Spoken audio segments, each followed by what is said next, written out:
Veja no ICL Notícias, segunda edição. Sem choro nem vela. STF forma maioria para rejeitar recursos da defesa de Jair Bolsonaro e demais réus da trama golpista. Menos bombas, mais árvores. Presidente Lula critica gasto com armas e fala em apocalipse climático. Devemos decidir se o século XXI será lembrado como o século da catástrofe climática ou como o momento da reconstrução inteligente. Júlia Zanatta, na mira do Tribunal de Contas. Deputada bolsonarista enviou R$800 mil em emendas para clube de tiro de um amigo de Santa Catarina. O ICL Notícias, segunda edição, está no ar.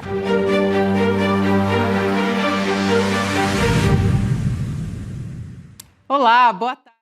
Seja bem-vindo, seja bem-vinda. O ICL Notícias, segunda edição, está começando. Estamos ao vivaço nos nossos canais, no Instituto Conhecimento Liberta, Eduardo Moreira, também no canal da Voz Trabalhadora, no YouTube. Boa tarde para você que nos ouve pela Web Rádio São João, em Quixadá, no Ceará, ou então na Rádio Cultural, na região da cidade de Torres, no Rio Grande do Sul. Boa tarde para todo mundo que nos ouve desse dia 7 de novembro de 2025. Sextou por aqui no ICL Notícias e a nossa formação de sexta-feira está completa. Boa tarde para você, Juliano Medeiros, Chico Sá. Boa tarde. Finalmente ela, uma tal de sexta-feira. Que veio com um gostinho de sexta-feira mesmo. É, uma cara de sexta, tudo certo. É samba, pagode e confusão. É isso, já vou abrir o nosso noticiário dessa sexta-feira nesse clima, trazendo o voto do ministro Cristiano Zanin, do Supremo Tribunal Federal, que formou agora com esse voto maioria para rejeitar o recurso do ex-presidente Jair Bolsonaro contra a condenação de 27 anos de prisão por liderar a trama golpista. Então, o relator, no caso o ministro Alexandre de Moraes, abriu a votação hoje. O voto dele foi pela rejeição desses recursos, inclusive dos demais réus, dos 6 réus desse núcleo 1 da trama golpista.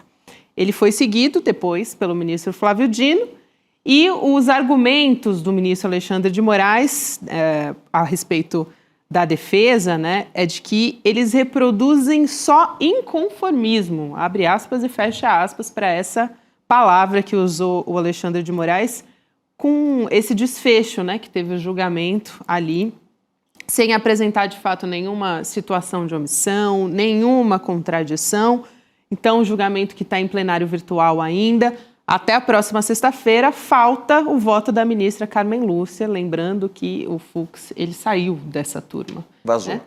É isso aí. Vazou, fugiu o Fux. Mas é isso, mais um passinho, né? Falta pouco, Chico Sá. Mais um pouquinho para a gente abrir a Jurubeba, celebrando a justiça sendo feita no Brasil. E Bolsonaro não conseguiu nem no transcurso do processo apresentar nenhuma prova que fosse consistente para dizer que ele não sabia, que ele não tinha envolvimento, ou pior, que ele agiu para que não houvesse a trama golpista. Não conseguiu apresentar nada no transcurso do processo e agora no recurso menos ainda, né?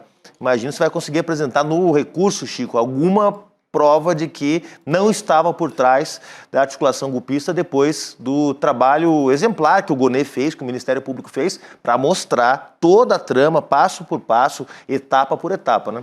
Exatamente. Não, nada de novo agora no recurso. E eu acho que houve um vacilo muito grande em termos de pensamento jurídico. Daria para ele diminuir o prejuízo, tentar diminuir a pena, tentar melhores condições, se não tivesse partido para o desespero e para o ataque. Ele jogou no ataque o tempo inteiro. Ele manda o filho para os Estados Unidos para castigar o Supremo, para castigar o Alexandre de Moraes, para tentar uma última salvação. Isso só foi piorando. Ele chegou... Assim, ele fez o pior caminho de quem já... para quem já ia ser mesmo condenado. Todo mundo sabia que iria ser condenado porque as provas são muito contundentes. Em vez de fazer um caminho de quem quer aliviar a pena, bom comportamento, cumprimento de tudo que a justiça pede, bons argumentos. Não, esse confronto tornou a papuda inevitável. Aliás, falando em papuda, a gente teve e trouxe aqui notícia essa semana do governo lá do Distrito Federal, junto com a Secretaria de Administração Penitenciária, pedindo informações médicas do Bolsonaro para ver se ele tem mesmo condições de cumprir a pena na papuda. Pelo menos o início da pena, eventualmente, se a defesa dele quiser pedir algum recurso posteriormente, mas fato é que está com toda... Assim, está se armando o terreno para que o Bolsonaro vá para a papuda, né, Chico? Isso é muito importante. Eu acho que pelo menos umas 2, 3 noites ele dorme lá. Aí vai inventar um espetáculo qualquer, né? E vai conseguir o que o Collor conseguiu. Porque está aí, é uma decisão muito recente, vai servir como modelo, né, para o Jair Bolsonaro, porque ele construiu uma espécie de via crucis pública nos últimos meses. Sempre indo para o hospital, mostrando a barriga, mostrando os pontos, cheio ali de fios. Ele construiu essa imagem de quem não vai ficar na papuda. Mas pelo menos dar um bom dia por lá ele vai. Pelo um banho de sol talvez ele consiga. Uma fonte ligada à defesa do Bolsonaro comentou numa reportagem de hoje, não estou lembrando agora qual é a fonte, de que Bolsonaro é considerado pela própria defesa frágil de saúde, frágil de postura, e que, por conta disso, vai passar, como você disse, algum período na papuda, e depois possivelmente vai ser concedida a ele a prisão domiciliar. Agora, chama atenção a diferença de postura, né, em relação a tudo que o presidente Lula passou, né? Quer dizer... acusações sem provas, bens que foram imputados a ele e que nunca foi comprovado, nenhum recurso encontrado em contas do presidente Lula, nenhuma conversa comprometedora, seja do presidente, seja dos seus assessores mais próximos, e ele enfrentou Sérgio Moro com altivez, né? Naquele depoimento clássico onde ele fala: você vai ser julgado pelo que você está fazendo comigo, porque eu vou provar a minha inocência, porque eu não troco a minha liberdade, a minha dignidade pela minha liberdade, né? É o avesso do que o Bolsonaro está fazendo, né? Quer dizer, uma vitimização constante com a saúde, é uma vitimização constante até a prisão domiciliar em eventos públicos, chora em culto, chora em reunião, lamenta não poder dar uma entrevista, mostra a tornozeleira. É uma sequência, né, que mostra o sujeito fraco, frágil, né, e sem dignidade para enfrentar o que está enfrentando, né? Essa reportagem que você citou, Juliano, saiu na Mônica Bergamo, que conversou ali com a defesa. É isso. Dizendo que o Bolsonaro não ia aguentar muito tempo na papuda, usou até, além da palavra frágil, dizendo que ele ia ter um piripaque logo nas primeiras semanas e...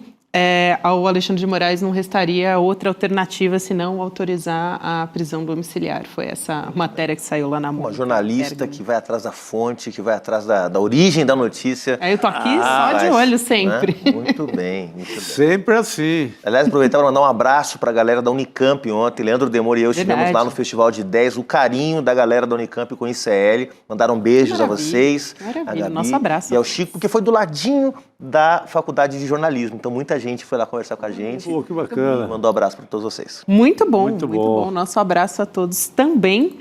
E, bom, com essa notícia, então, o que nos resta... Agora há pouco o Rodrigo Viana estava no Urgente, mostrou aquela imagem que tem Bolsonaro em casa e muitos jornalistas fizeram a foto. Aí a gente...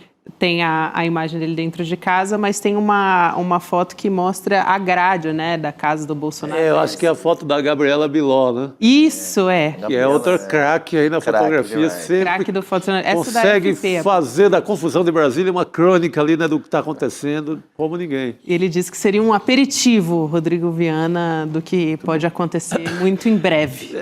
Tem cara. Agora, o mais maluco, assim, que o rastro de coisas que o Bolsonaro deixou, né, para a gente não ter piedade nenhuma nessa hora, é absurdo, né? O cara que dizia imbrochável, é o cara que desejava papuda para todo mundo, era o cara que assim, era a favor do castigo máximo para qualquer adversário político. Ele não deixa nenhum sinal de que a gente possa ter a piedade mínima. Não deixa, ele é o imbrochável, é o espírito, como o corpo de atleta, em plena pandemia, enquanto os outros morriam, ele dizia que ele era o forte suficiente para enfrentar, sem vacina, a Covid-19. Então, em momento algum, ele teve 10% de humanismo que fizesse com que agora a população estivesse ao lado dele. O contrário, aquela arrogância, eu sou superior, eu sou forte, imbrochável, etc. Pô, agora em frente. É isso. Isso é muito importante que você traz, Chico, porque tem, desde sempre, um discurso muito ligado à virilidade, né? Total, o tempo inteiro. Bolsonaro e desses filhos dele.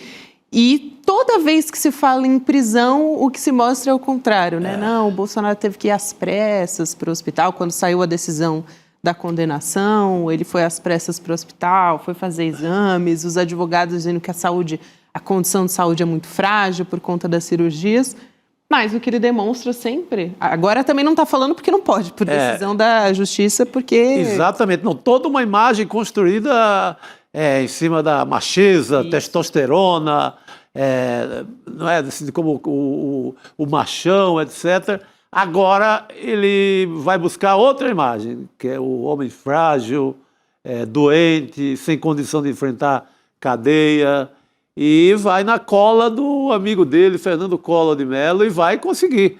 Porque o Collor ali o quadro clínico do Collor, que o Collor apresentou como justificativa, é muito menor, assim, de menor gravidade do que o Bolsonaro tem.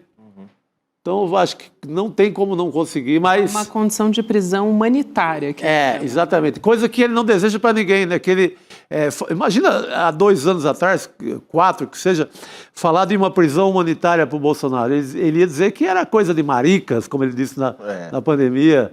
Né? Ele ia dizer que é coisa da esquerda, que não aguenta o tranco. Agora, meu senhor, tá aí.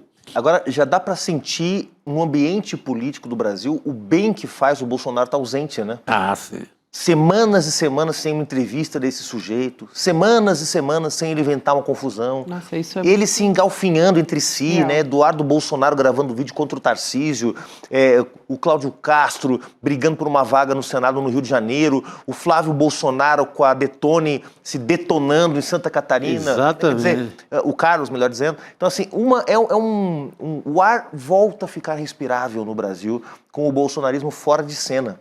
O debate público muda no país quando esses caras saem de cena, é impressionante. E esqueceram também, você falou de Santa Catarina, eles optaram por essas guerras regionais, agora é Santa Catarina, e esqueceram completamente o pleito da anistia. O Bolsonaro vai chegar na Papuda sem ninguém gritar por anistia, como até outro dia. Então, eles abandonaram também o Bolsonaro nesse sentido. Enterrada a anistia. 6 meses, a grande pauta da extrema-direita no Brasil era aprovar a anistia para o Bolsonaro. Está enterrada a anistia, ninguém mais fala nisso. Isso é curioso, porque, Chico, se ensaiou até o Sócrates falar a respeito disso quando a extrema-direita voltou a se colocar nas redes sociais, né, porque estava sem pauta. Com essa história da Operação Letal do Rio de Janeiro, eles se sentiram empoderados, né? Se ensaiou alguma coisa sobre anistia com o Sócrates, mas ele recuou, né? Viu que seria um tiro no pé. Eles substituíram por essa guerra lá em Santa Catarina, a guerra da direita, por a chacina do Rio de Janeiro, eles foram por esse projeto da pedofilia, agora que aprovaram no Congresso. Isso. Eles substituíram por coisas que eles amam também, né? Que é chacina, pedofilia, essa briga lá em Santa Catarina. Eles foram para outras bandeiras e esqueceram completamente o Bolsonaro nesse sentido. O termômetro eleitoral está batendo na porta. A eleição bateu na porta e esqueceram o cara. Todo mundo solta a mão. Como ele esqueceu todo mundo, como ele esqueceu todo mundo, né? Exatamente. Dá até uma música brega sobre esquecimento, né? Fica a dica. Fica a dica, fica a dica aí para compositores que estão acompanhando o ICL. Fica a dica. Exatamente. Meus amigos sertanejos de Goiânia, por favor. Olha, Chico, tem uma pergunta muito pertinente aqui no nosso chat do Cláudio Palácio, diretamente para você. Pergunta para o nosso Chico Sá se o Jair for preso ainda em 2025, não pode faltar jurubeba no Natal? Ah, não pode faltar. Essa é uma... Cláudio Palácio. Eu dizia lá no comecinho, com meus amigos muito agoniados e a audiência apressada por cadeia e tal, e todo mundo mostrando foto de champanhe, vinhos bons que estavam guardando, e eu alertava, olha, tem o tempo da birita e o tempo da justiça. Então, segura isso aí. Chegou a hora, está chegando a hora. Então, óbvio que vai ter jurubeba para valer, né? Chegando a hora. É isso. Tem um outro assunto que eu quero trazer aqui também, além dessa expectativa, o cerco se fechando no entorno do Jair Bolsonaro, que vem também do STF, um reconhecimento por maioria de votos da omissão do Congresso Nacional para regulamentar o imposto sobre grandes fortunas, que é previsto pela Constituição desde 88, né? Só que, ao contrário de outros casos que já foram julgados, não tem um prazo, o STF não impôs esse prazo para que isso seja feito. Então, segundo o ministro Alexandre de Moraes, essa decisão seria uma advertência institucional. Funcionaria mais ou menos assim. Mas o que é importante a gente observar a respeito disso, né? Sobre esse precedente, talvez, que se abre aí no âmbito jurídico, para se colocar de novo essa pauta no debate, né, Juliano? Você até vai trazer um caso do passado aqui para a gente olhar.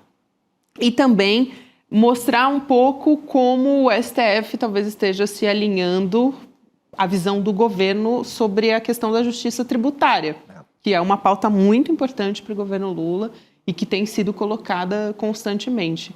No ano passado, a gente teve uma decisão importante sobre isso. Talvez depois do tarifaço, que foi o grande fato político do ano no Brasil, o segundo grande fato foi, sem dúvida nenhuma, a batalha em torno da reforma tributária, em particular da reforma do imposto de renda. Então, esse foi o tema que polarizou desde lá da derrubada do decreto do presidente Lula sobre o IOF, né? Uma votação de madrugada, no meio da semana das festas juninas. Depois daquilo, o governo foi para a briga, o nós contra eles, ricos e pobres, e fez avançar até a aprovação, na semana passada, pelo Senado, da proposta de reforma do imposto de renda. Mas o imposto sobre grandes fortunas é, de fato, um tema que historicamente está presente na agenda das esquerdas e que mesmo os governos do presidente Lula, da presidenta Dilma, não conseguiram empurrar, né, não conseguiram colocar para frente. Então, talvez esse ano tenha sido o ano com mais avanços em termos de reforma tributária em todas as gestões lideradas pelo PT. No ano passado, só para quem está nos acompanhando, há dezenas de propostas de regulamentação do imposto sobre grandes fortunas, quase todos deputados do PT, do PSOL, do PCdoB, ou seja, nesses 40 anos quase da promulgação da Constituição, muitas propostas foram apresentadas para regulamentar. Eu tenho esse dado aqui, posso te complementar? Ótimo. Tem um estudo sobre esse assunto, né, do ano passado, da FGV, Fundação Getúlio Vargas, que foi divulgado pelo Valor, mostrando que mais de 50 projetos de lei do Senado e da Câmara foram apresentados, isso entre os anos de 1989 e 2023, mas nenhum foi aprovado. Mais de 50. A última tentativa, eu peguei o dado aqui, foi no ano passado. No ano passado, no marco da aprovação da reforma tributária, que foi aprovada em duas etapas, né? Primeiro, a criação daquele imposto de valor agregado, o IVA, né? Que vai passar a valer nos próximos anos. E, além disso, teve uma emenda parlamentar, uma emenda ao projeto de lei, ao relatório da reforma tributária, para a instituição do imposto sobre grandes fortunas, emenda do deputado Ivan Valente, uma alíquota de 0,5% para fortunas entre 10 milhões e 40 milhões. Gente, 0,5% de imposto anual para fortunas entre 10 e 40 milhões de reais. Sabe como foi a votação dessa emenda, Chico? 262 votos contra 136 a favor. Os mesmos 136 de sempre. PT, PSOL, PCdoB, Rede, PV, PSB e PDT. É o que tem. Todos os demais partidos, o Centrão em peso votando contra a proposta de emenda do deputado Ivan Valente, foi votada no dia 30 de outubro do ano passado. Foi quando começou a ser votada essa segunda parte da reforma tributária, que agora concluída com a votação do imposto de renda. Como é bom ter memória, né, e trazer essas informações aqui para a gente ter a perspectiva de como está agora, né, Chico? Exatamente. E isso sempre foi muito tabu, né? Está lá na Constituição e era um tabu nacional. Tinha a própria esquerda com medo de falar sobre isso, porque estava sempre em eleição, tinha que conciliar um pouco ali com todo mundo para fazer frente ampla, e a própria esquerda ficava envergonhada para pronunciar esse tipo de coisa. Agora você vê que o mundo está sintonizado com essas histórias. Isso. Vê agora a eleição em Nova York, uma cidade bacana e tal, cosmopolita, está lá o tema. A própria COP, né? A COP também está em fundos da COP. Então, é um assunto que é um grande assunto do mundo inteiro. Como é que vai resolver essa desigualdade sem fim? Vai ter que começar a cobrar imposto dessa turma aí que ganha, dessa turma do bilhão e até do trilhão, no caso do Elon Musk e tal, e a turma do milhão no Brasil, que é muita gente e que é muito dinheiro. Agora vale destacar que o STF, como a Gabi me lembrou bem, não foi as últimas consequências, né? Vocês têm 6 meses para regulamentar esse imposto, como fez em outras oportunidades. Estamos dizendo aqui que deveria ter regulamentado. Sinalizando. Mas não obrigou. Teve um outro episódio recente, Gabi, Chico, nossa audiência, que foi... tinha que refazer uma conta para distribuir as vagas de deputados pelos estados. Isso quem tem que fazer é a Câmara dos Deputados. A Câmara falou, se vocês não... E o STF falou, se vocês não fizerem até dia tal, nós vamos fazer. Então, olha só até onde chegou, né? Se vocês não legislarem, nós vamos legislar, ou vai ficar tudo como está. Acabou que vai ficar tudo como está. A distribuição de vagas de deputados federais para cada estado fica como está para o ano que vem. Mas chegou a esse ponto de colocar prazo para votar, regulamentação na Câmara, leis na Câmara. Dessa vez o STF foi bem mais comedido.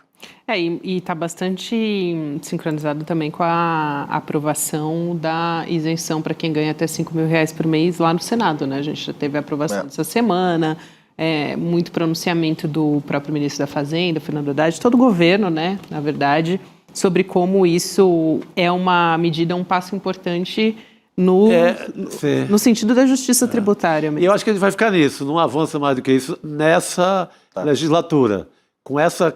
Com esse Congresso aí, eu acho que isso Nessa composição já foi muita coisa. Já foi uma vitória sem fim, porque... Tem uma pesquisa da USP, né, que diz que, de fato, o imposto sobre grandes fortunas nem seria exatamente a medida mais eficaz hoje para a arrecadação. Seria uma medida moralizante, né? Moralizadora do sistema tributário, porque é um absurdo grandes fortunas não pagarem imposto no Brasil. Exato. Mas que, em termos de arrecadação, seria realmente mais eficiente taxar lucros e dividendos, e ter outros ajustes no sistema tributário, como a progressividade da tabela do imposto de renda. Isso ajudaria mais a arrecadação do governo do que o próprio imposto sobre grandes fortunas, cuja a previsão é de 70 milhões de arrecadação ao ano. 70 milhões para as necessidades do Brasil é pouco.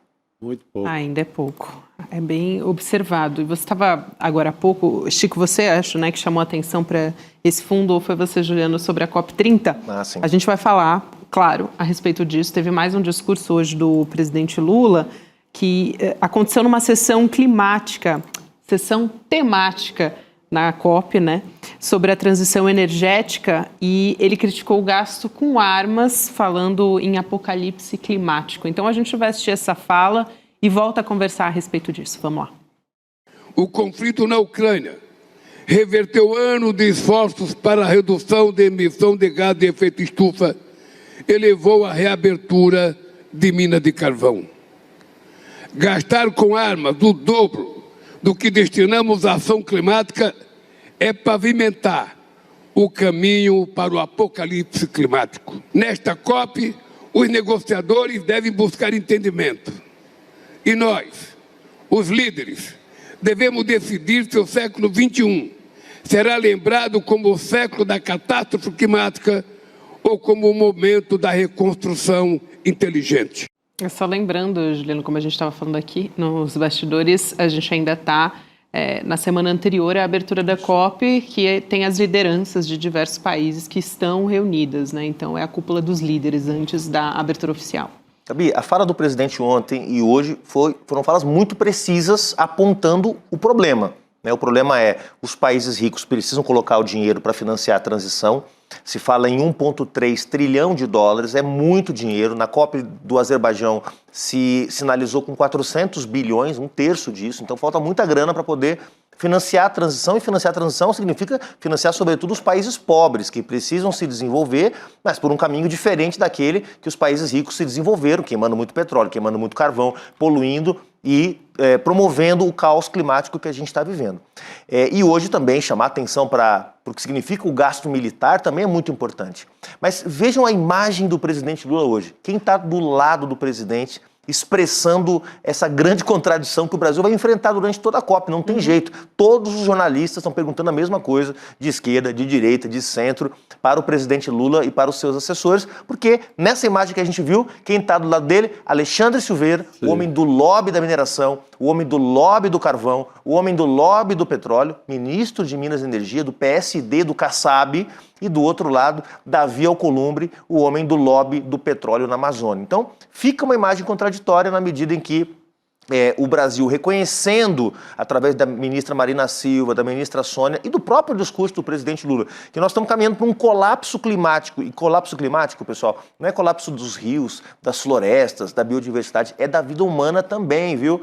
E com isso, caminhando para esse colapso, abrir uma nova fronteira de exploração de combustíveis fósseis, quando toda a ciência, todo o movimento socioambiental aponta que é necessário descarbonizar as economias, incluindo a nossa, abrir uma nova fronteira de exploração petrolífera, sobretudo na Amazônia, é uma baita de uma contradição que está sendo cobrada do Brasil. O Brasil tinha opção de entregar a licença do IBAMA antes ou depois da COP, foi pressionado pelo Davi Alcolumbre para poder viabilizar a indicação do Jorge Messias e retirar a candidatura do Pacheco, né, ao Supremo Tribunal Federal, e com isso o Brasil acabou antecipando, o governo antecipou a outorga da licença para a pesquisa da Petrobras.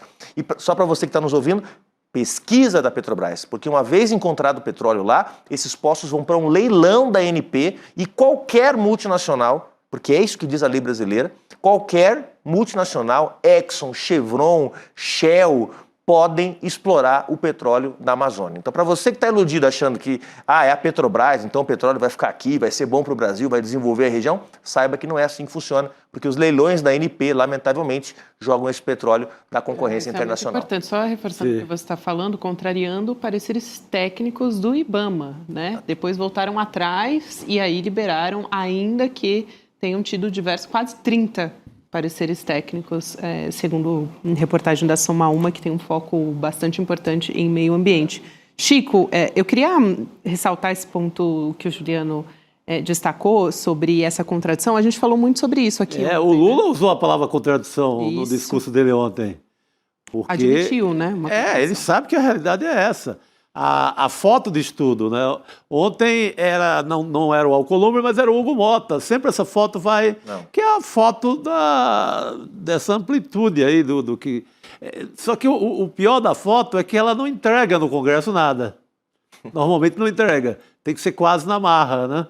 O Alcolumbre mesmo, ele acena para tirar o Pacheco da jogada, mas esse assunto continua. Não foi resolvido.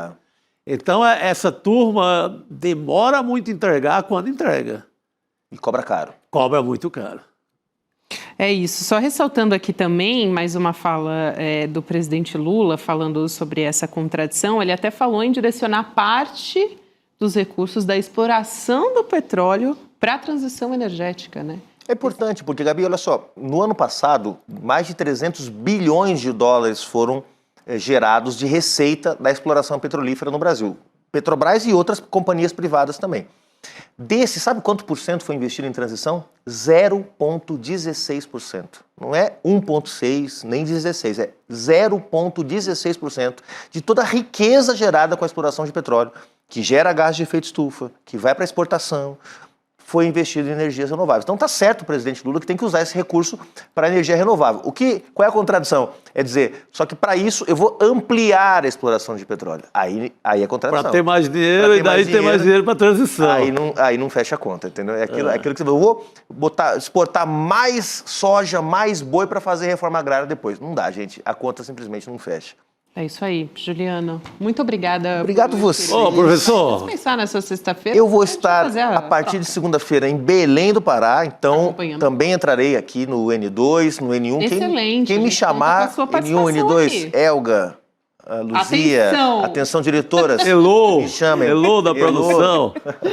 É Alô, isso aí, pessoal. Juliana. A gente te espera por aqui também. Vai ser muito importante você trazer as informações pra gente. Boa viagem, Bom fim de professor. semana. Aproveita Belém, que aquilo é bom, hein? Valeu. Rodrigo Viana chegando aqui para conversar com a gente na sexta-feira. Rodrigo, bem-vindo. Boa, garoto. Estava aí um pouco confuso com minhas mensagens e tal, né? O Rodrigo chegou rindo, ele não se aguentou. A gente vai ter que contar no ar esse bastidor, senão ninguém vai entender nada. Não. É que o Rodrigo, ele tem, assim, de tempos em tempos, Chico, acontece, assim, Qual que é? uma coisa meio misteriosa. Eu saio Que é gravando áudio no Ele celular. sai gravando áudios de, às vezes, 1 minuto, hoje foi até menos, né? Tem 10 O segundos. perigo é grupos mandar aqui do trocado, né? jornalismo. Mandar esses áudios trocados. Mas é áudio que não tem nada. Eu tava tomando um café ali, Isso, apertei aí o botão ele deixa do no áudio. bolso, Ah, entendeu? tá. E aí a gente sempre responde áudio, concordo.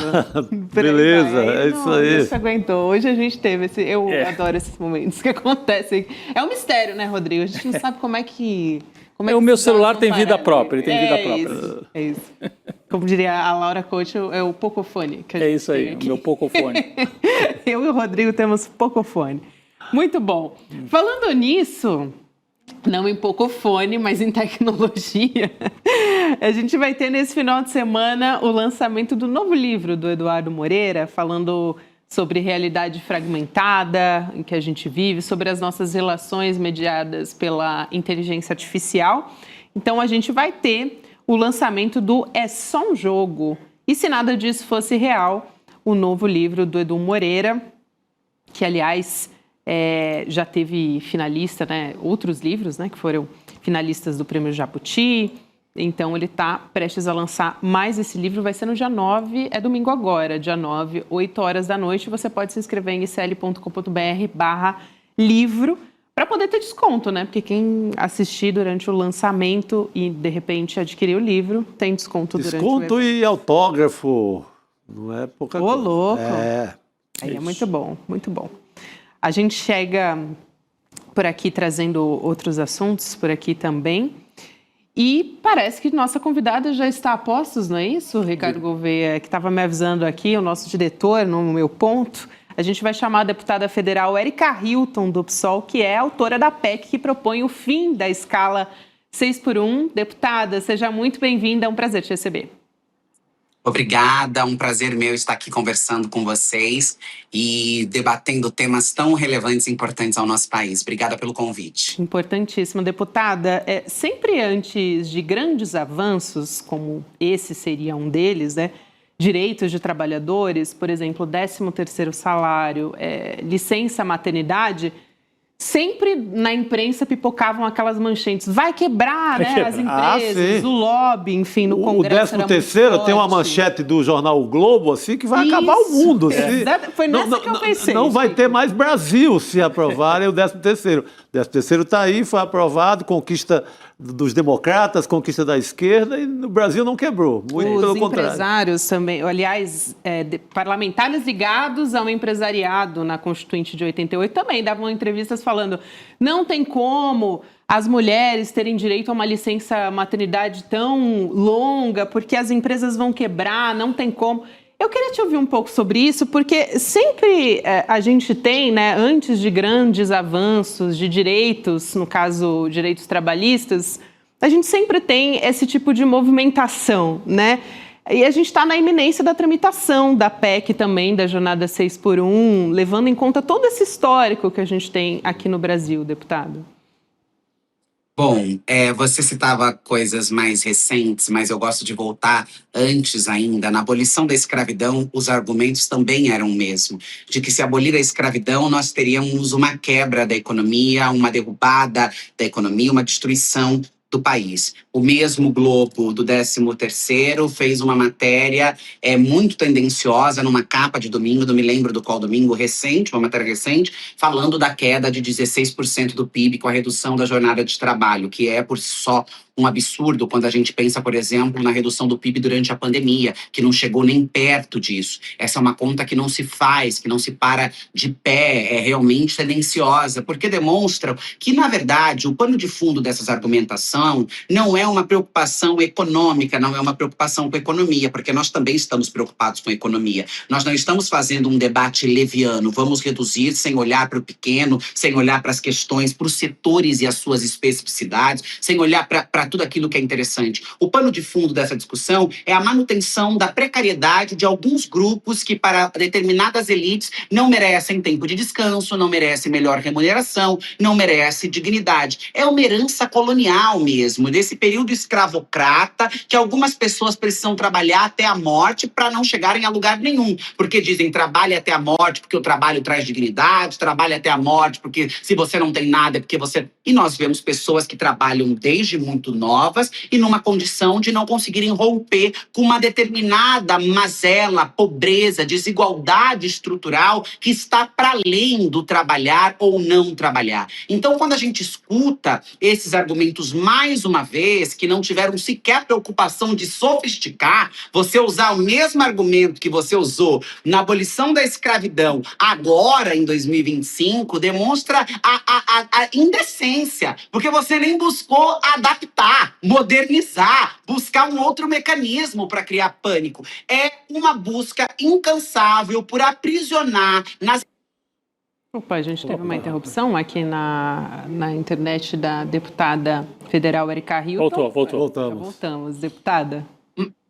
Para concluir, é um mecanismo, uma maneira de você manter aprisionada pessoas que são consideradas como indignas de terem justiça, qualidade de vida, capacitação profissional e uma série de outros direitos. Eu achei excelente esse retorno aí para a abolição da escravidão, trazido, né? Esse retorno que a deputada traz para a gente, porque é bem a cara dos liberais, ou dos ditos liberais brasileiros, né? Que alguns diziam que entre outras coisas, abolir a escravidão é você atacar o direito à propriedade, imagine só. Então o direito à propriedade estava antes até do que o direito das pessoas terem a sua vida como pessoas livres, né? Mas eu queria perguntar então para a deputada, a gente já sabe que esse terrorismo midiático sempre aparece nessas horas, a Gabi trouxe isso aqui logo no começo. Como é que andam as conversas, né? Porque a gente sabe que o Congresso brasileiro tem 300 votos aí no Centrão, uns 100 votos da extrema-direita.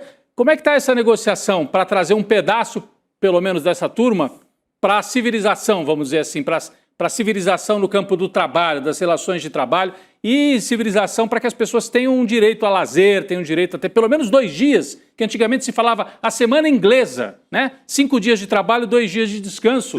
E os ingleses lutaram muito, porque lá na época da Revolução Industrial trabalhava-se 12 horas, 14 por dia, levando as crianças para dentro da fábrica. Então, como é que está a conversa com os parlamentares mais conservadores para avançar nesse sentido e aprovar esta sua proposta, deputada?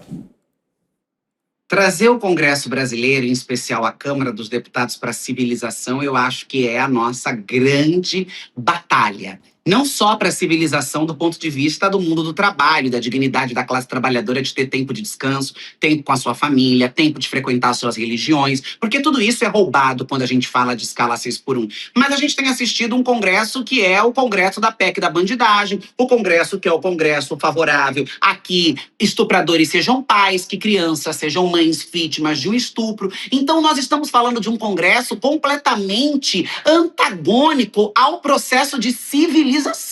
Um Congresso que não se comporta de uma maneira a defender interesses e pautas de interesse do povo brasileiro, mas em fazer um cercadinho para se autoproteger num corporativismo absurdo e para acenar para uma determinada área ou outra que acham esses Frankenstein, esses espantalhos, algo muito legal. Então, faço esse preâmbulo para mostrar a dificuldade de chamar o Congresso brasileiro, a Câmara dos Deputados em especial, para uma civilização. Do outro lado, a pauta da 6x1, ela tem um mecanismo importante que eu acho que se assemelha a um mecanismo, não, claro, dadas as devidas proporções, mas se assemelha ao mecanismo do que foi o imposto de renda. Ela pressiona contra a parede aqueles que dizem defender família, aqueles que dizem lutar e batalhar pelo povo. Então ela cria um sentimento ali um tanto quanto de constrangimento para que as pessoas abertamente sejam contrárias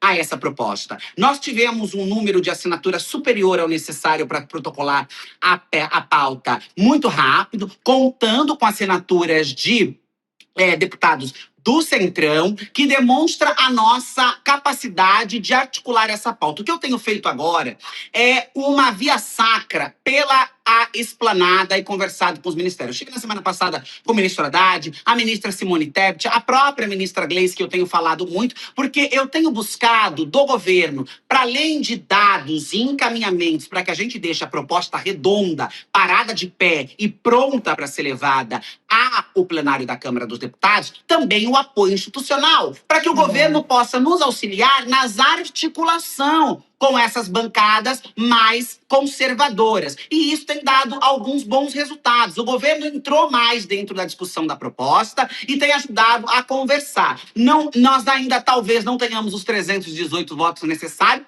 mas pela minha avaliação e pelas minhas contas recentes, estamos muito perto de conseguir com alguma ala significativa do centro na Câmara dos Deputados. Perfeito. Chico. Deputada, essa é uma pauta muito popular, né? Você pega qualquer pesquisa, você vê um estouro de números de pessoas favoráveis. Porque você pega a realidade, pega funcionários, por exemplo, das redes de farmácias, sim, que trabalham feitos miseráveis, assim, talvez quem mais trabalha no Brasil hoje, rede de farmácia, uma exploração danada. Esse povo todo é a favor. Lojas, trabalhadores nos shopping center, nos mercados populares do Brasil inteiro. É muito popular. Você acha que a eleição pode ajudar a correr essa pauta no Congresso e ela ser favorecida por esse vento aí da eleição do próximo ano? Acho muito, porque essa é uma pauta importante, inclusive para o próprio governo, né? O governo acaba de entregar a isenção do imposto de renda para aqueles que ganham até R$5.000 e agora tem uma pauta quicando no debate público. Tem uma pauta que está quicando na sociedade brasileira e com um anseio muito grande. Não tem aonde eu vá, nos 4 cantos do país. Eu estou fazendo seminários, porque eu estou presidindo a subcomissão do fim da escala 6x1 na Comissão do Trabalho, e eu tenho ido com a subcomissão aos estados no Brasil. E não há um estado que eu tenha passado que as pessoas não me abordem. Nas ruas, no aeroporto, em todos os lugares. Porque gostam do meu trabalho, gostam de mim, mas porque também querem saber, deputada, quando é que nós vamos dar fim a isso? E eu acho que a eleição, ela vai trazer uma pressão e um encaminhamento positivo e importante para que a gente caminhe. Eu tinha uma expectativa de que nós pudéssemos começar a debater esse texto ainda em 2025, mas tendo em vista aqueles ajustes que são essenciais e necessários, e entendendo cada vez mais que essa é uma pauta fundamental do período eleitoral, eu percebo que 2026 vai ser o momento de nós começarmos a fazer essa discussão, porque as eleições vão nos ajudar a empurrar esse debate para frente. Muito bom. Deputada, eu também queria aproveitar uma fala sua a respeito dessas tratativas com o governo. Recentemente, a senhora conversou com o ministro Fernando Haddad, da Fazenda, também se reuniu com a Simone Tebet, ministra do Planejamento. Como que têm sido essas conversas? Houve alguma contribuição, alguma sugestão em relação à PEC, como ela está colocada, para além também dessas tratativas no Congresso, né, para tentar auxiliar a uma composição que se chegue a uma aprovação? Sim, as conversas foram muito positivas. Nós estamos, inclusive, encomendando desses ministérios alguns estudos específicos de impacto, de setores particulares que têm as suas realidades. E os ministérios têm sido muito parceiros nesse sentido, né? Tanto a ministra Simone Tebet quanto o ministro Fernando Haddad apontaram um caminho, se colocaram à disposição, disseram da importância da pauta para o governo, de que sim, o governo está se debruçando sobre isso. Me apresentaram alguns dados que eu ainda não posso tornar público, porque são dados muito incipientes, não são conclusivos, mas já fazem parte de estudos, em especial no planejamento, que trata dessa questão, né, o impacto e etc., os mecanismos. Agora, eu devo falar com o ministro Márcio França também, porque tem uma questão, né, o dono da lanchonete, o dono do mercadinho, aquele pequeno empreendedor, aquele pequeno empresário, não tem uma realidade dos grandes conglomerados de empresa, e nós precisamos aglutinar, nós precisamos acomodar, né, isso no nosso texto, na nossa proposta. E para isso é muito importante que o governo nos auxilie, que o governo nos aponte o caminho, nos mostre a viabilidade e as possibilidades. E nessas conversas, algumas coisas já foram apresentadas e uma disposição muito grande do governo em nos ajudar a organizar todas as demandas para que o texto fique redondo para ser votado. Ô, Gabi, eu tinha uma dúvida no próximo tema aqui na nossa pauta com a deputada. Acho que eu já vou adiantar esse tema aqui, se você me permite, né? Porque eu perguntei anteriormente, deputada, como é que estava para trazer uma parte do Centrão para a civilização. Sim. Mas tem um pedaço ali que não quer saber disso, que quer até piorar a situação em relação ao que nós temos hoje. A gente tem visto na Argentina, por exemplo, isso lá, né? O Milei tem falado de subir a jornada de trabalho de 8 para 12 horas. 12 horas. Dizendo que o ideal é a liberdade, né? Acho que ele não conhece a história das lutas para você impor algum limite para a exploração dos trabalhadores. Ou conhece, né? Conhece sim. Bom, mas a oposição apresentou uma contraproposta ao fim da escala 6x1, que é a chamada PEC da liberdade de jornada. Como é que faz isso? Isso tem apelo entre os deputados, e o Chico lembrou aqui, né? Estamos na véspera de um ano eleitoral. Entre liberdade para explorar quantas horas for, ou um limite na 6x1, como é que fica esse jogo, né? Tem chance deles conseguirem avançar com esse projeto que parece descabido no momento em que o país está precisando reduzir e não aumentar a jornada dos trabalhadores? Eu acho que essa é mais uma graça, é mais um espantalho que a extrema-direita tenta tirar da cartola para transformar em alguma pauta. Não teve tração, ganhou no dia em que foi protocolada uma ou outra manchete. Na Câmara não se fala sobre isso, pelo menos com os deputados que eu converso, não estou falando de deputados de esquerda, estou falando de deputados de uma maneira geral. Não há uma tração, né? Não há uma prioridade. Agora, claro, é uma pauta, é uma proposta que é perigosa, porque ela se fantaseia de preocupação com aquilo que nós estamos debatendo, dando ao setor, que é o lobby anti-pauta, enfim, da escala 6x1, alguma saída para que se busque, olha, então nós vamos entregar aquilo que está no anseio da sociedade, mas de uma maneira manipulada, de uma maneira descaracterizada, de uma maneira realmente fora daquilo que se espera. Então nós temos acompanhado com preocupação, temos sim olhado com atenção, na verdade atenção sem muita preocupação num primeiro momento, temos olhado com atenção, mas não me parece que esse espantalho usado pela extrema-direita para confundir o debate do fim da escala 6x1, para criar, inclusive, uma saída ao setor empresarial que é ao fim da escala 6x1. Porque há um setor. Nós estamos lutando contra forças muito poderosas. Há um lobby gigantesco na Câmara. De um lado, eu pego os deputados para abordar, para dizer da importância, do quanto é constrangedor, do quanto que deputado da família precisa entender que o trabalhador tem que ter direito com a família, mas do outro lado, aqueles que financiam campanhas, aqueles que fazem o jogo, também estão vindo por aqui dizendo para nós, tá, a gente não quer. E essa proposta, ela tenta flertar com esta ala, mas não me parece ter ganhado tração ainda. A gente sabe como é a política. O que está embaixo hoje, fica em cima amanhã, né? Então nós estamos olhando com atenção, porque o jogo pode virar a qualquer momento e nós precisamos estar com todo o nosso esquadrão preparado, argumentativo, enfim, tudo aquilo que nós pudermos usar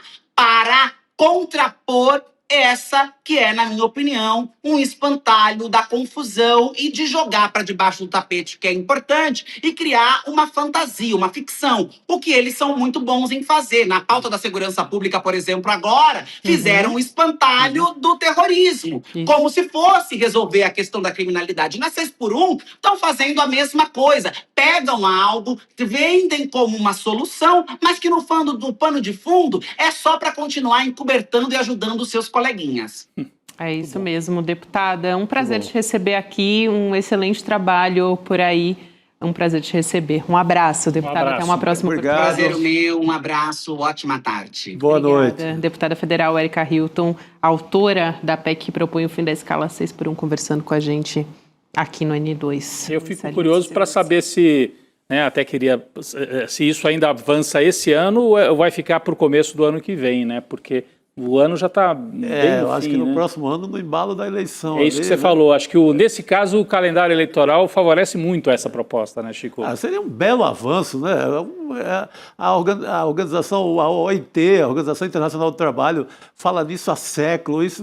Mais gente vai trabalhar, sabe? É muito importante. E essa história do projeto, da PEC da liberdade, olha como é que é, né? Como é que é a extrema-direita... Os nomes são revertidos. Os nomes são... Os caras são sacana. Eles sabem trabalhar. Da Paz, Exato. É isso, Consórcio da Paz para defender a matança.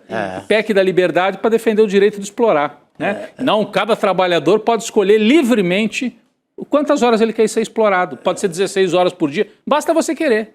Que maravilha, né? Então parece uma coisa boa.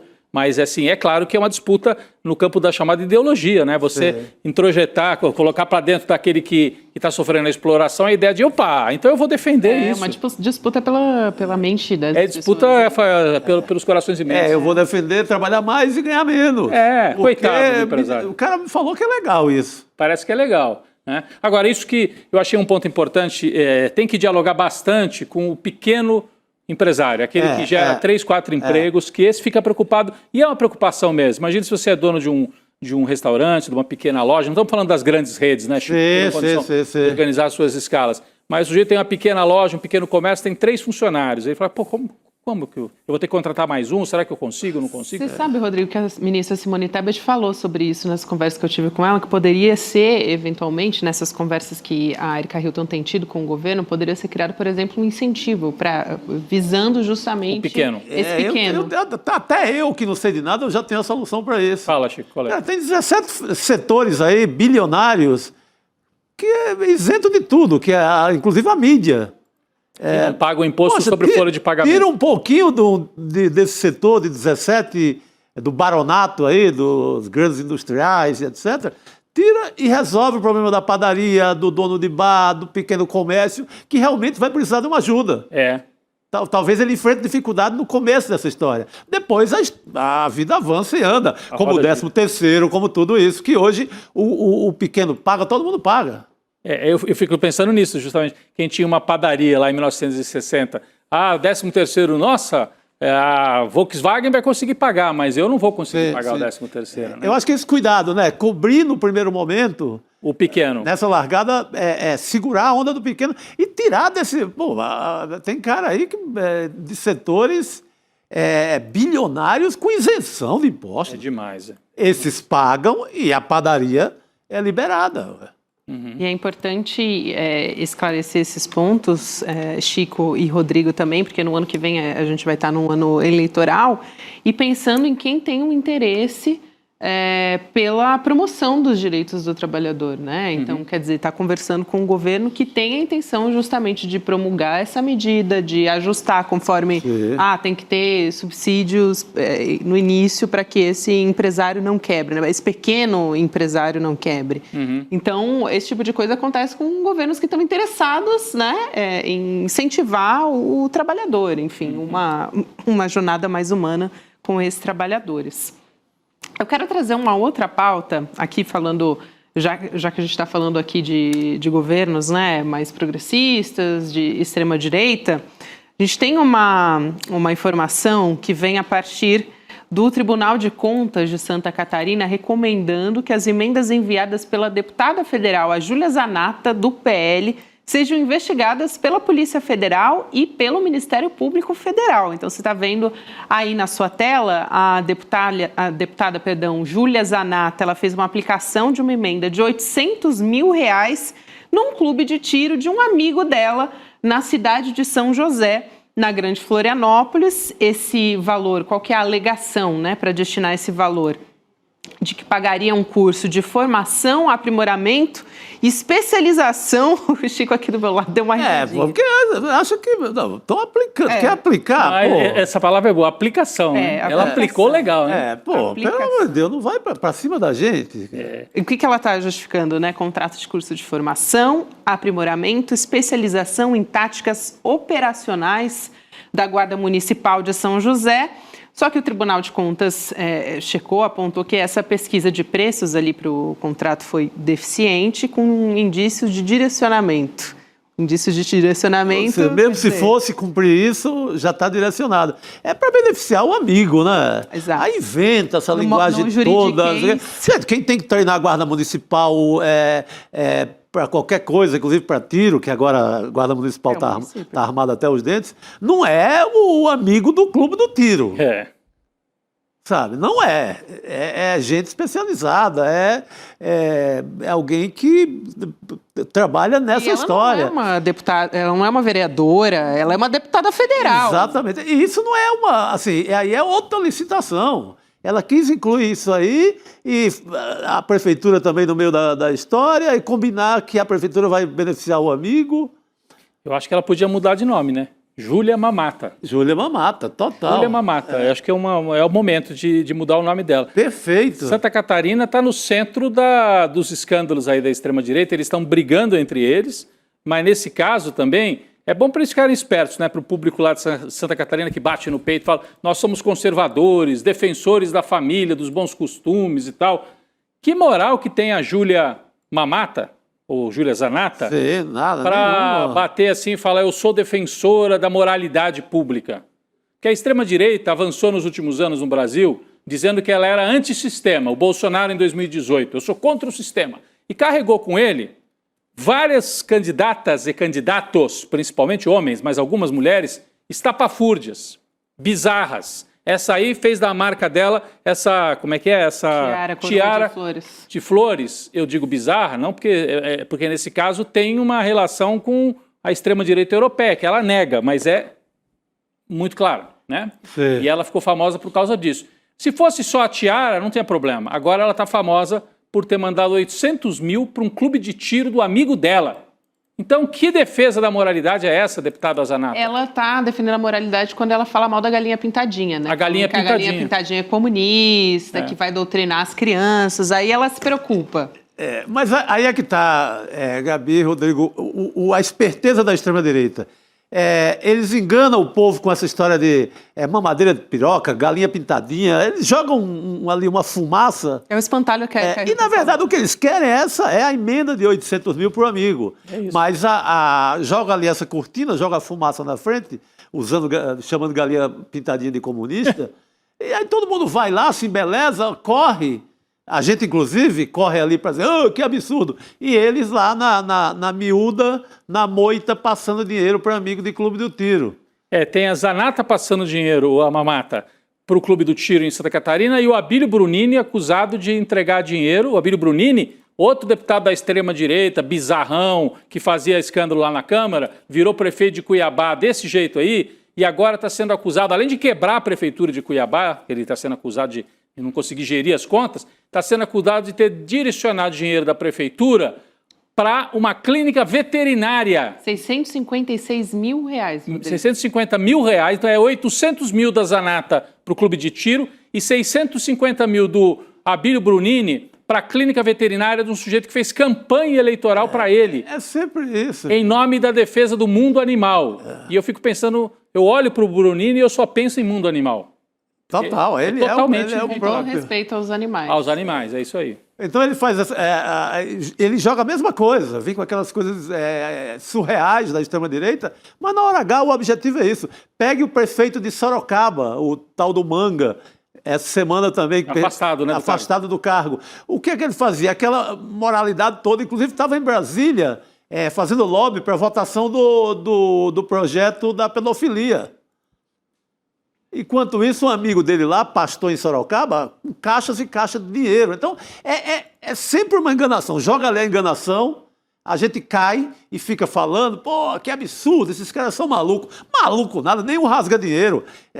Estratégia, né? Método, Chico. E na hora H eles querem a grana. É isso aí que faz o prefeito Manga de Sorocaba. Manga, Brunini e Zanata, que trio, hein? Que trio.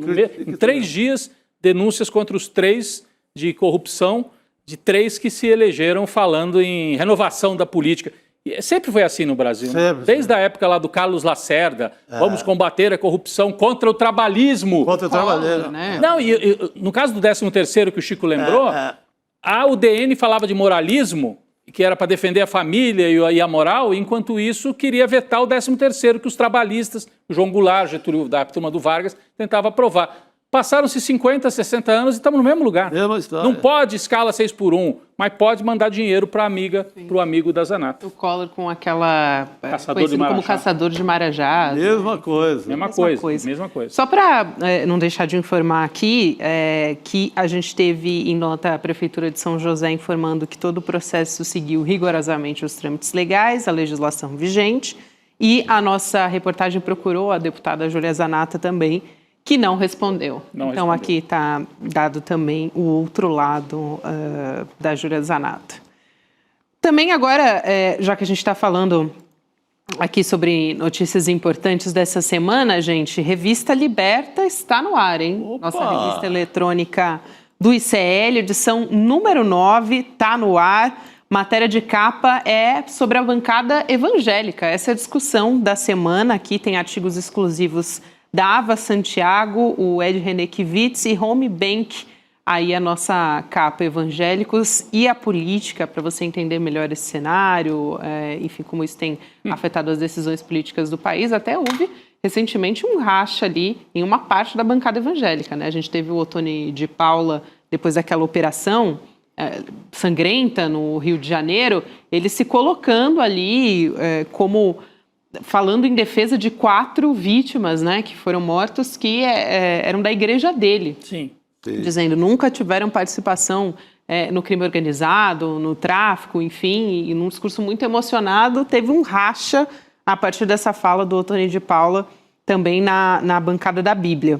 E tem outros artigos também, o Jamil Chad, falando da ONU, falando de COP30, tem muita coisa boa na Revista Liberta. Muito bom. Não, esse mundo evangélico ele vai chegar na eleição do próximo ano muito diferente do que foi na eleição agora de 22, que mostrava que estava inteiramente, 100% fechado com o bolsonarismo. Está muito rachado e tem o racha do racha. Tem, por exemplo, o Malafaia... tudo leva a crer que está sendo traído pelo Jair Bolsonaro, que teria trocado de pastor nos últimos dias. Foi para outra denominação. Então, quando eu falo do Bolsonaro, é Bolsonaro, Michele... Porque o Bolsonaro diz que tem 1000 religiões ao mesmo tempo. 1000 times de futebol e 1000 religiões. Ninguém sabe o que o homem é. Mas, então, não é mais aquela turma 100% fechada com o bolsonarismo. Isso. Eu acho até uma pena que uma igreja se submeta, as igrejas todas evangélicas se submetam a essa guerra, né, política. Claro. Se eu fosse lá um fiel, eu queria ir lá orar e ir para casa. E não ficar ali sendo puxado, um lado o Bolsonaro puxa, outro lado outro puxa, pelo amor de Deus. Né? Mas importante esses dados que você traz aqui, Chico. A gente segue aqui, só para lembrar você que para fazer a sua assinatura, você vai em revistaliberta.com.br, você acessa e faz a sua assinatura, e se for aluno ou aluna do ICL, tem desconto especial também na sua assinatura. Vamos seguir agora para a conversa com o professor Castro Rocha, nessa sexta-feira. Opa! Sexta-feira é dia de conversar com o professor Castro Rocha. Professor, bem-vindo, boa noite. Boa noite. Boa noite, Gabi, boa noite, Chico, boa noite, Rodrigo. Professor, agora há pouco a gente falava dessa operação sangrenta da Polícia do Rio de Janeiro. A gente tem uma carta de 5 ex-ministros da Justiça, assinada essa carta por eles, uma carta aberta para o presidente Lula com críticas a essa operação. Documento que foi assinado, atenção nos nomes aqui, gente, Nelson Jobim, Miguel Reale Júnior, Aloísio Nunes e José Carlos Dias. Eles ocuparam um cargo no governo Fernando Henrique, né, no governo FHC, e o Tarso Genro, que foi ministro de Lula. Estou falando aqui de pessoas que não são de esquerda, né? Com exceção do Tarso Genro, né? Com exceção do Tarso Genro, estou falando aqui no governo FHC de pessoas que não são de esquerda. Sim. E eles sugerem que o presidente assuma o comando pessoal e diretamente de uma secretaria especial da Presidência da República para enfrentar a crise da segurança pública no Rio. Vou ler aqui um trechinho dessa carta em que eles estão criticando a operação do governador Cláudio Castro. Então, abre aspas, mal preparada e mal explicada foi realizada uma operação de guerra, colocando as estruturas da Polícia do Estado do Rio de Janeiro em confronto com a totalidade da população ali residente e não somente com os grupos faccionados, fecha aspas. Tem outro trecho aqui, professor, que eu vou ler antes de te passar a palavra aqui, falando de extermínio. Eles dizem o seguinte: o fato de ter antecedente criminal não expressa, num Estado democrático de direito, licença para a eliminação sumária de quem quer que seja. Então, é uma carta bastante contundente, muito firme, falando de extermínio cometido por essa operação do Cláudio Castro, né? Isso, e Gabi, vocês já destacaram o ponto fundamental desta carta. Não apenas ela é uma carta firme, mas serena, mas é uma carta assinada por 4 nomes muito importantes. O ex-ministro Nelson Jobim foi um influentíssimo ministro da Defesa, entre outros cargos importantes que ocupou como ministro do Supremo Tribunal Federal, mas são nomes que não são historicamente identificados com o presidente Lula e muito menos com o PT, com a exceção, como disse o Rodrigo, do Tarso Genro.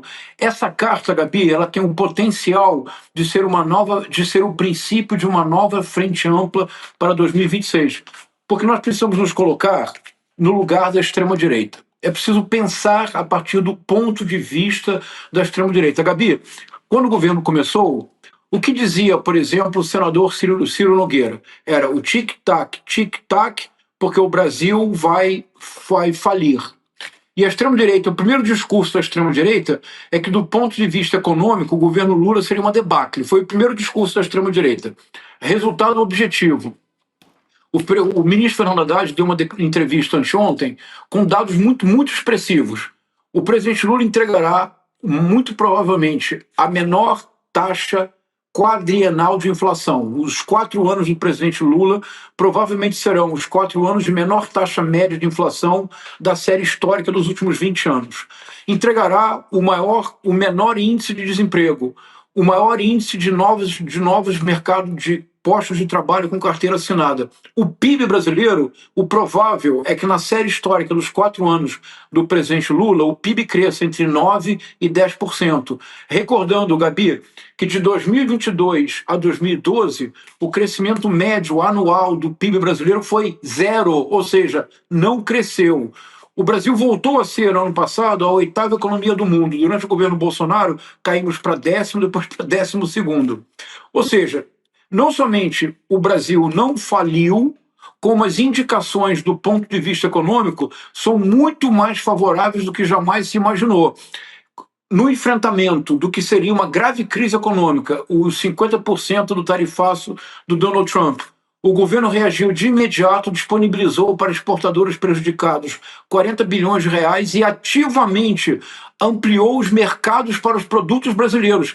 A soja que os americanos não compram, a China está adquirindo, e assim sempre. Ou seja, se a extrema-direita apostou no fracasso econômico, não é mais possível fazê-lo. 2. Se a extrema-direita apostou de maneira clara num Congresso que cercearia o governo da Frente Ampla, que impediria o presidente Lula de levar adiante os seus projetos, com a última tentativa da PEC da blindagem, nós voltamos às ruas e derrotamos o Congresso. A primeira grande campanha midiática das redes sociais que o campo progressista realmente conseguiu um gol de placa foi a campanha Congresso Inimigo do Povo. Me acompanha, Rodrigo, Chico e Gabi? Sim, sim. Toda a estratégia da extrema-direita que preparava para 2026, todas fracassaram. Todas, Chico, não teve uma que tenha triunfado.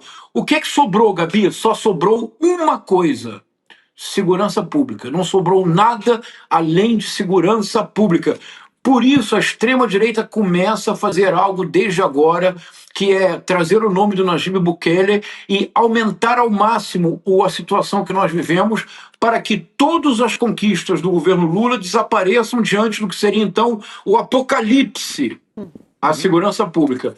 A sugestão destes 5 nomes, reiterando que 4 nomes são nomes historicamente identificados ao ex-presidente Fernando Henrique Cardoso e ao PSDB, o que aumenta muito a importância e a relevância desta carta.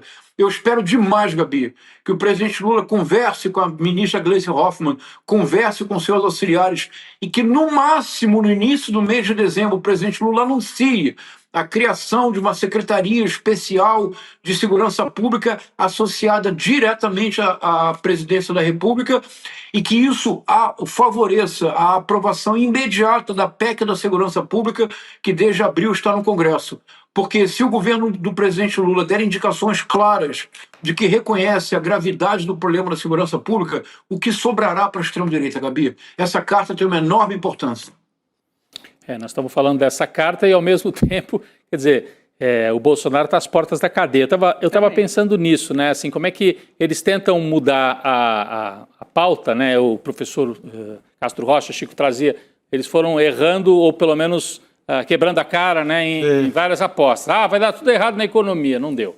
Nós somos os antissistema, não dá mais para falar que são antissistema porque está aí escancarado. Nós somos contra a corrupção, está aí a corrupção. E o Bolsonaro preso. Todo aquele discurso que eles falavam, organização criminosa, PT, Lula condenado. Agora o condenado é o Bolsonaro. Ele vai ter foto entrando no sistema prisional. Então, como é que fica isso, né, Chico? Acho que é um momento... Mas a gente tem a impressão, semana passada a nossa turma aqui estava muito preocupada. A direita já ganhou esse debate. Para mim não está dado isso, não. Assim, tem muita lenha para queimar. E essa carta mostra isso, não? E teve uma reação, né?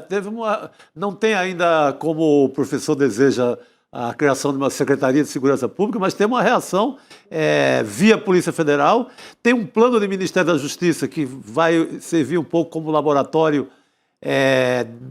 de projeto de segurança do governo no Nordeste, a partir do Rio Grande do Norte, de combate a facções e tal. Tá sendo posto em prática a partir de agora.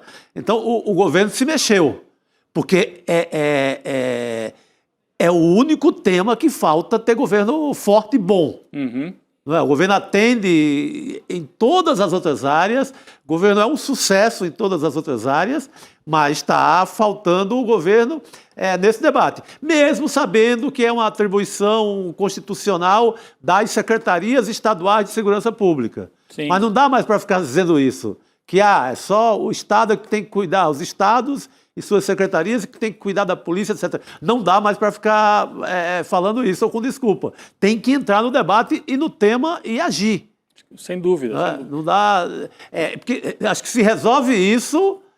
agora, acabei de falar da fragmentação, viu, professor, das forças das igrejas evangélicas no Brasil, que não são mais uma unanimidade dentro do bolsonarismo. Estão fragmentadas. Então, que é mais um ponto positivo para... Isso pensando em eleição. E se você resolve, ou se você entra de uma forma muito forte e vigorosa no debate da segurança pública, você vai fechando o jogo para o próximo ano. Sem dúvida. Excelente. E você quer ver uma coisa importante, Chico e Gabi? Teve uma pesquisa que eu acho que talvez nós tenhamos nos impressionado demais pelo aspecto equivocado. Em pesquisa que deu ao governador Cláudio Castro uma aprovação inédita e uma aprovação à ação do governo do Estado. Eu proporia, Gabi, uma reflexão. Proporia a seguinte reflexão. Ele até anunciou umas operações, né, professor? Desculpa te interromper, só para acrescentar, ele disse que vai fazer mais operações e acho que muito por conta dessa pesquisa, né? Sim. Isso, exatamente, Gabi. E é curioso porque na minha participação no N1, na quarta-feira, eu disse o seguinte, vai acontecer uma competição macabra entre os governadores do Consórcio da Paz. Eles farão várias operações, um tentando matar mais do que o outro. Gabi, hoje o governador Cláudio Castro disse que haverá outras operações em outros estados. É um horror. Veja, eu proponho o seguinte, Gabi.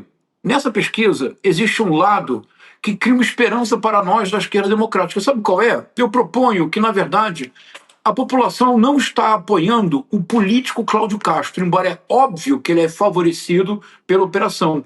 O que a população de fato está apoiando é a ação política do governo do Estado. É o fato concreto de que passa a existir Estado onde não havia Estado algum. Em outras palavras, o que a população está dizendo é que a população quer mais e não menos Estado. A população quer mais a presença do Estado, mas não apenas com tiro, não apenas com mega operações, com educação, com escola, com saúde. Se isso fizer sentido, Gabi, então o consórcio da paz não tem nada que celebrar com essas pesquisas, porque, no fundo, o consórcio da paz é neoliberal e o que eles querem é Estado mínimo. O governo do presidente Lula precisa deixar claro: nós também queremos combater o crime organizado, nós também queremos resgatar o território dominado pela milícia e pelo narcotráfico, que não é aceitável, mas nós queremos Estado e não Estado mínimo. Essa pesquisa traz uma esperança que nem sempre nós reconhecemos.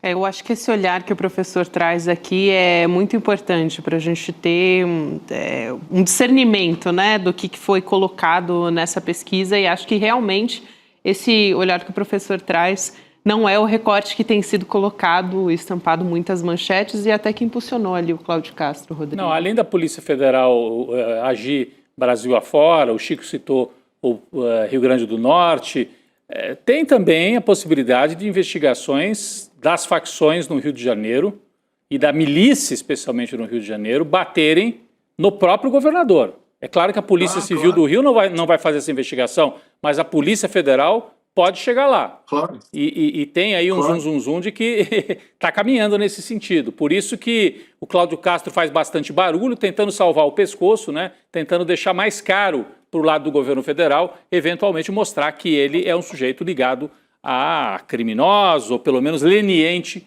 com esses criminosos. Vamos aguardar, mas eu acho que vem novidade até o começo do ano que vem sobre isso também, Gabi. É importante isso, Rodrigo. Eu queria trazer aqui, professor, seu olhar literário a respeito dessa conversa que a gente está tendo.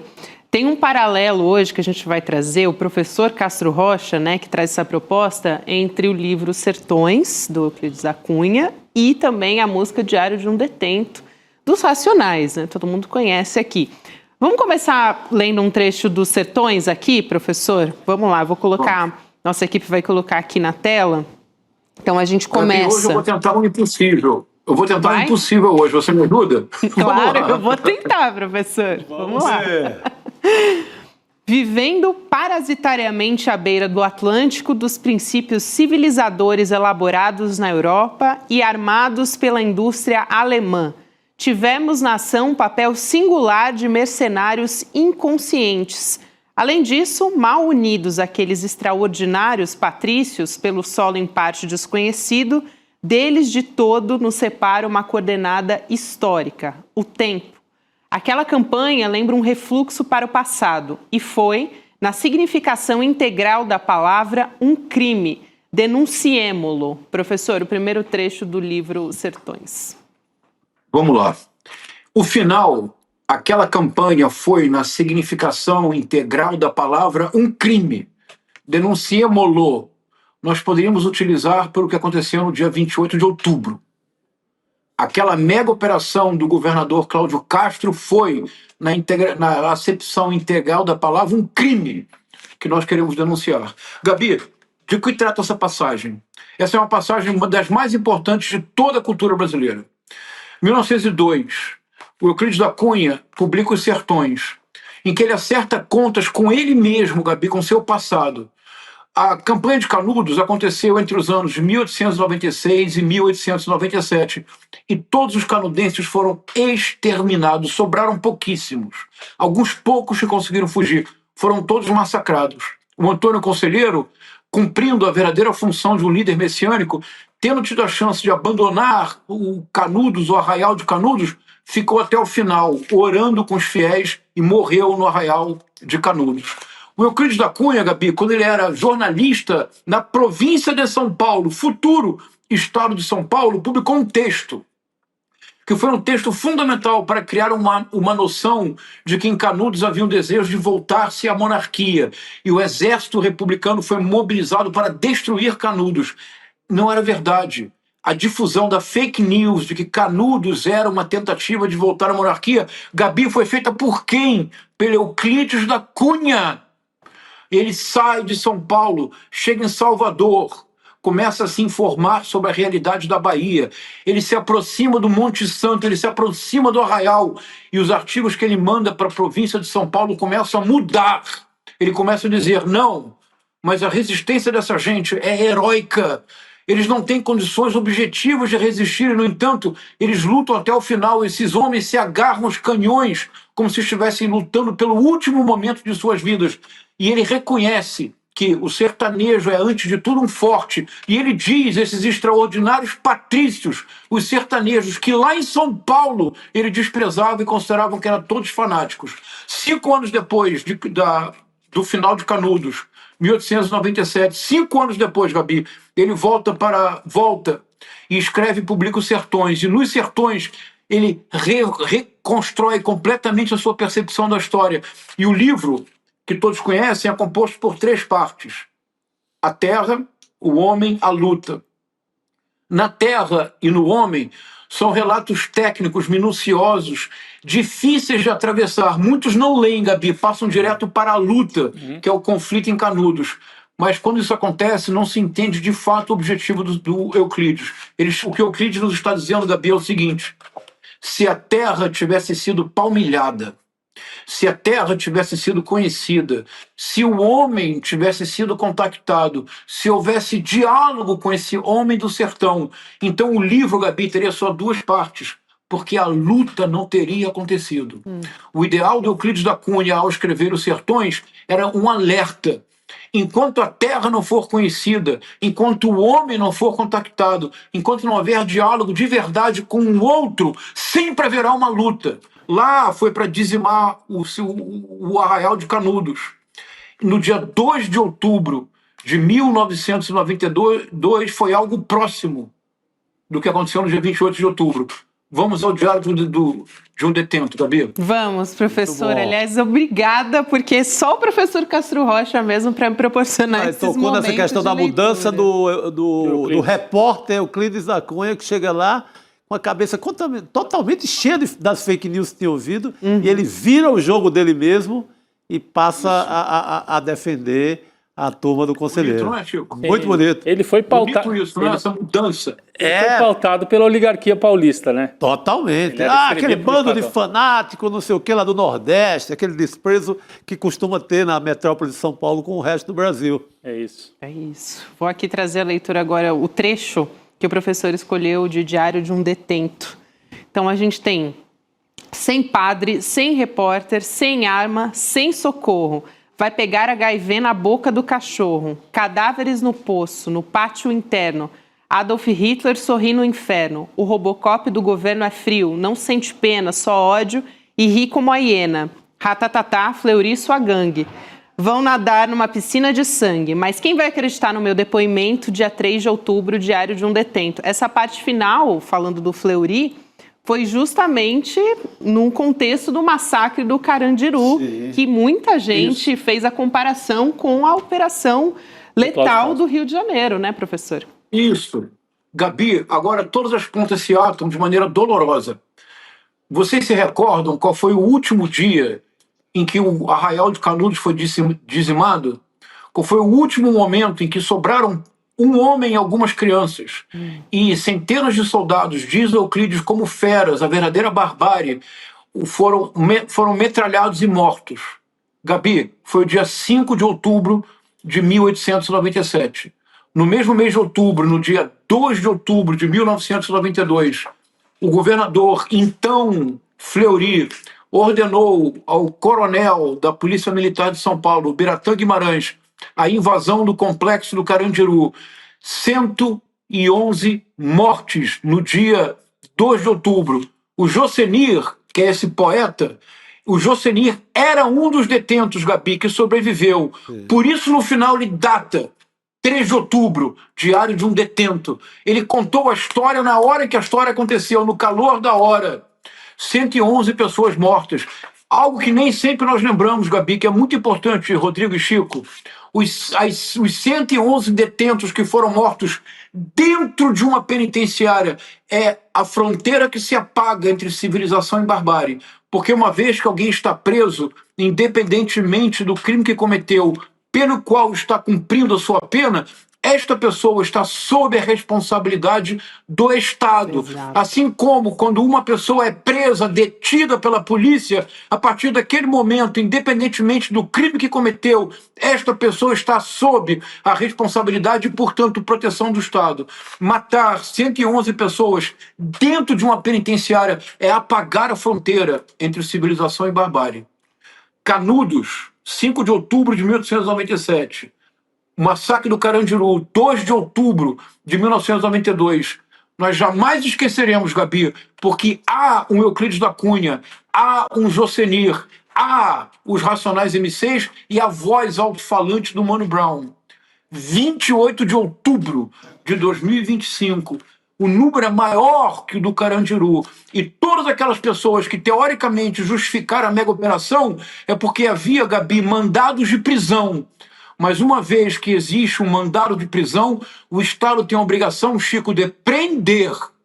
A partir do momento em que o mandado de prisão é expedido, aquela pessoa presa está sob a responsabilidade do Estado. Por isso a carta tão importante dos 5 ex-ministros da Justiça. Porque uma vez que o mandado é expedido, isto não é licença para matar, isto é o dever de prender. Vale dizer, escoltar a pessoa em segurança para uma penitenciária ou para uma delegacia. Mas, Gabi, nós vamos precisar, para o 28 de outubro de 2025, nós vamos precisar de outra voz literária, de outra voz artística. Nós vamos precisar de um Euclides da Cunha, de um Jocenir, de um Mano Brown, para que nós não esqueçamos o que aconteceu no dia 28 de outubro de 2025, isto é, ontem. Excelente esse paralelo, Muito bom. professor. Muito obrigada. E é muito triste também ver que a gente não aprendeu nada, né, com a nossa história, olhando para o Carandiru, para o massacre, e fez algo ainda muito pior tantos anos depois. E que repete também, igual o Rio agora, em popularidade. As pesquisas também apontavam que era um sucesso do Fleury. Isso. Exatamente. Exatamente. Professor, muito obrigada.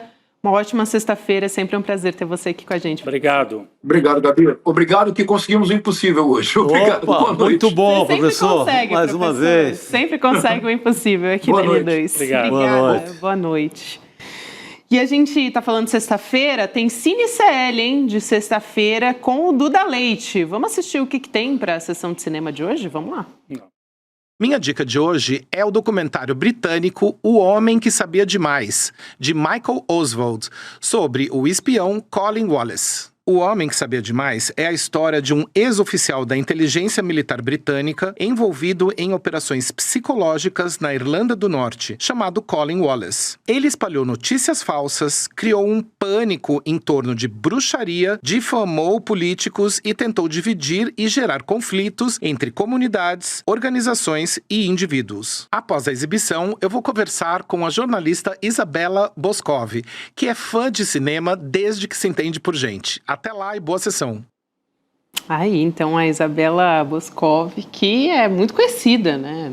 Sim. Do cinema aqui, sempre fazendo críticas. É uma das nossas principais críticas de cinema do país. Com certeza.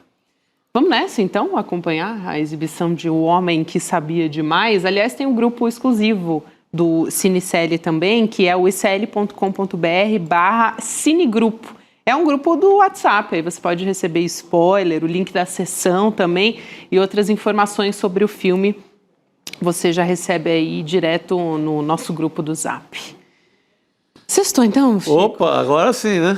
Vamos liberar? Vamos liberar. Já que o professor deu uma aula de história, eu vou dar uma breve aula sobre a Jurubeba. Ela vira bebida nacional também na Bahia, 1920, em Feira de Santana, quando ela vira vinho pela primeira vez. Então, Jurubeba também é cultura, tá liberado. Claro que é, Chico Sá. Chico Sá é sempre cultura aqui no E viva a CL. Feira de Santana, que deu essa belezura ao Brasil. Viva a Feira de Santana, é isso aí. Valeu, Rodrigo, então semana que vem a gente está de volta.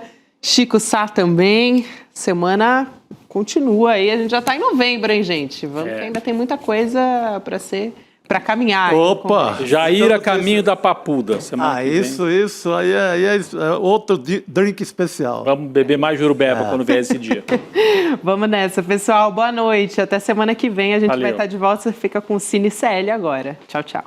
Fala pessoal, tudo bem? Leandro Demore aqui para dar uma notícia incrível. O ICL tem sua própria revista digital, a revista Liberta, um novo espaço de jornalismo profundo, crítico e com a nossa cara, feito para quem quer entender o Brasil e o mundo além da superfície. Na revista Liberta, você vai encontrar os maiores articulistas e colunistas com análise sobre política, cultura, atualidades e, claro, muito pensamento crítico. Esse vai ser o nosso espaço semanal de reflexão em profundidade. Faça agora mesmo a sua assinatura. Acesse icl.com.br/revista. E se você já é aluno ou aluna de algum curso do ICL, tem um benefício especial para fazer parte disso com a gente. Um desconto exclusivo para garantir a sua assinatura. Revista Liberta é o ICL em profundidade.